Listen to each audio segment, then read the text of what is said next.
Premium triplex villas at Bachupally APR projects.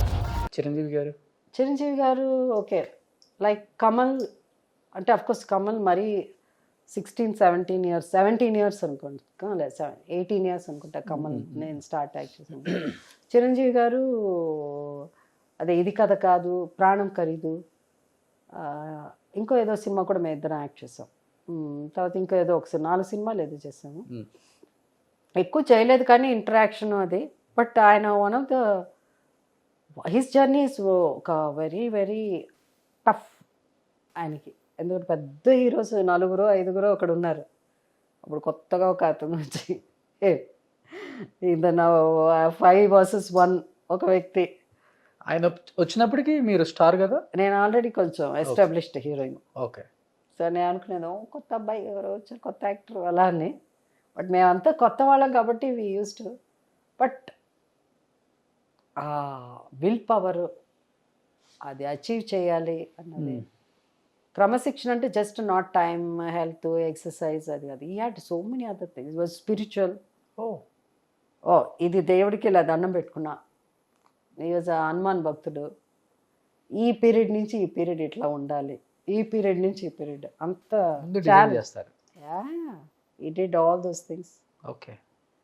And tough journey Chiranjeevi గారు. వాళ్ళ బిడ్డలతో కూడా చేసిన నటి అంటే మీరే. మళ్ళీ కమింగ్ టు రామ్ చరణ్ గారు, ఏం చెప్తారు? తండ్రిని మించిన కొడుకు అంటారా, లేకపోతే తండ్రిని మించి అంటే ఆయన స్టైల్, వినయంలో ఈయన స్టైల్. చిరంజీవి గారి ఫ్యామిలీలో అందరూ వినయంగా ఉంటారు. సో అంటే నాకు తెలిసినంత వరకు దో పవన్ కళ్యాణ్తో ఒక్క సినిమానే చేశాను నేను, బాలు. ఆయన ఎలాగో ఎక్కువ మాట్లాడ్డా ఆయన. So Ram Charan is good, is they know. ఎందుకంటే తండ్రి, అదే చెప్తున్నాను, నేర్చుకుని క్రమశిక్షణగా సెట్కి వచ్చినప్పుడు పెద్దవాళ్ళని ఎలా గౌరవించాలి, పెద్దవాళ్ళతో ఎలా మాట్లాడాలి, అవన్నీ ఉంటుంది. సో అవన్నీ they well you know very disciplined. ఎక్కడ వాళ్ళు మెగాస్టార్ అవన్నీ పక్కన ఉన్న జనం ఏమన్నా క్రియేట్ చేయాలి తప్ప వాళ్ళుగా ఎప్పుడు బిహేవ్ చేయరు. And very talented. ఇప్పుడున్న జనరేషన్ అందరు జూనియర్ ఎన్టీఆర్, అందరు టాలెంటెడ్. మీ ఇంటి star, super star Mahesh Babu గారు. మహేష్ చిన్నప్పుడు నుంచి చూస్తున్నాను నేను. అప్పుడప్పుడు మా షూటింగ్లకు రావడం, తర్వాత ఒక పిక్చర్ యాక్ట్ చేస్తాను చిన్నప్పుడు. దాని తర్వాత మహేష్తో 2 సినిమాలు చేస్తాను అనుకుంటా, మహర్షి అను సీతమ్మ వాకిట్లో. మళ్ళీ కృష్ణ గారి లాగే ఎవరితో మాట్లాడు, చాలా తక్కువ మాట్లాడతాడు. And quiet calm. తను అంత సినిమా అంటే తెలిసిన వ్యక్తి లైఫ్లో. అత్త అవుతారా మీరు మహేష్ బాబు గారికి? ఏమో నాకు మా ఇంట్లో నాకు ఈ రిలేషన్షిప్స్ ఏం తెలియదు. నేను అందరినీ అంకుల్ ఆంటీ పిలుస్తా, పెద్దవాళ్ళంతా. చిన్న వాళ్ళందరినీ పేరు పెట్టి పిలుస్తాను. మహేష్ ఏమని పిలుస్తారు మిమ్మల్ని? జయసుధ గారు ఉంటాడు. అవునా? ఓకే. అంతే. నేను మహేష్ అంట, అంతే అంతే.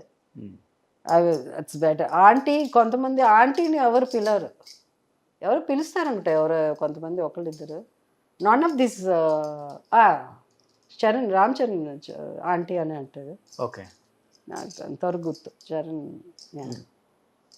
మీరు ఇప్పుడు హీరో లావు తగ్గేసి మళ్ళీ హీరోయిన్ లాగా తయారైపోయారు. నేనా? లేదండి, నేనేమిటో నాకు తెలుసు. మళ్ళీ తగ్గిపోతే మళ్ళీ నాకు రాకూడదు, ఎలాంటి హెల్త్ ఇష్యూ రాకూడదు, అది చేయాలి. కానీ మనం హెల్త్ మీద, మన లైఫ్ మీద, దాని మీద జోకులు వేసుకుని, దాని మీద కమెంట్ చేసుకుని, దేవుడు ఉన్నాడు అంతే, చూసుకుంటాడు అంతే. ఇప్పుడు టచ్లో ఉంటారా జయప్రద గారు? మీరు 40 years నుంచి ఫ్రెండ్స్ కదా? అందరు my closest friends. Jayaprada, class of 80s అందరు నా ఫ్రెండ్సే. బట్ నాకు చిన్నప్పటి నుంచి అట్లా అంటే నా లైఫ్లో పర్సనల్గా నా లైఫ్లో ఇన్వాల్వ్ అయిన వాళ్ళు కొంతమంది ఉంటారు కదా. అది Radhika, closest is Radhika. So then Jayaprada నా పెళ్ళికి వచ్చింది, మళ్ళీ నితిన్ గారి ఫ్యూనరల్కి వచ్చింది, 2 అట్లా అదే. బట్ వెరీ అంటే చాలా క్లోజ్గా మాట్లాడి ఎక్కువ ఇది రాధిక. శ్రీప్రియ గారు, రాజ్ కుమార్ గారు వైఫ్. రాజ్ కుమార్ వైఫ్. సాగర్ సంగమం ఫస్ట్ మీరు సైన్ చేశారు కదా మేడం? చేశాను, అడ్వాన్స్ అని తీసుకుని కుదరలే. రామారావు గారి సినిమా అంటే కమల్ క్యాన్సిల్ చేస్తా 2 సార్లు క్యాన్సిల్ చేస్తాడు షెడ్యూల్ ఇచ్చిన డేట్స్. ఓకే. కమల్ బాగా బిజీ కదా, ఆ చేంజ్ చేసేసరికి అక్కడ నాకు రామారావు గారి సినిమా. సో అయితే రామారావు గారినన్నా వదులుకోవాలి, లేకపోతే విశ్వనాథ్ గారినన్నా వదులుకోవాలి. కమల్ కాదు, విశ్వనాథ్ గారిని. But I went for Ramarao గారు. బట్ సాగర సంగమం చూసిన తర్వాత ఏమనిపించింది ఆ క్యారెక్టర్ జయప్రదగా చేసినప్పుడు? అంటే మంచి సినిమా పోయి అనుకున్నాను కానీ బట్ నాకు టూ మెనీ మంచి సినిమాలు ఉన్నాయి. నాకు టూ మెనీ మంచి ఎప్పుడు రిగ్రెట్ లేదు లైఫ్? రిగ్రెట్ లేదు, ఎందుకంటే నాకు టూ మెనీ, మీరు లెక్క పెడితే లెక్క 10,000 సరిపోదు కదా అన్ని క్యారెక్టర్స్. బట్ అది కూడా గొప్ప సినిమా, అది చేస్తుంటే. విశ్వనాథ్ గారి సినిమాల్లో నాకు వచ్చిన ఆఫర్ అదే మంచి. మీతంతా ఆయన నాతో కమర్షియల్ సినిమా తీశారు, నేను కమర్షియల్ హీరోయిన్ కాదు.